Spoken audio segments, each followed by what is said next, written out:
সালটা 2021।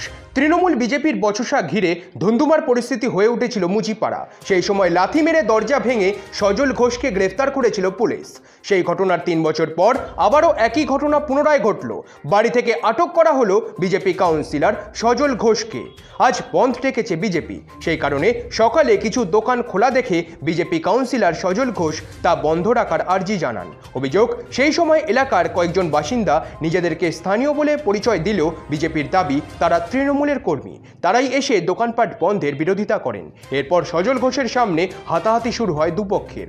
এরপর সজল চলে যান বাড়িতে। পুলিশ বাহিনী ঘিরে রাখে বিজেপি কাউন্সিলরের বাড়ি। পাল্টা আবার তার বাড়ির গেট পাহারা দেন মহিলারা। পরের ডিসি ইন্দিরা মুখোপাধ্যায়ও চলে আসেন এলাকায়।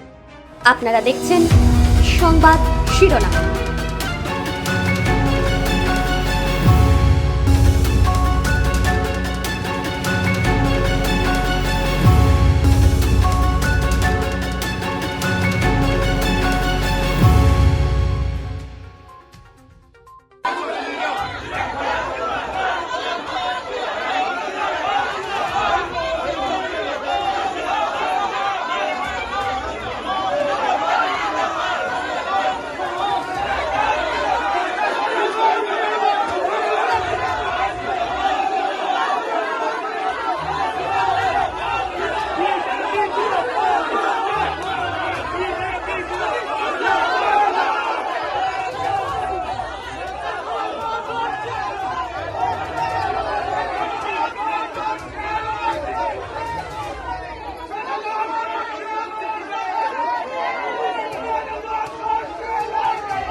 ব্যুরো রিপোর্ট, সংবাদ শিরোনাম।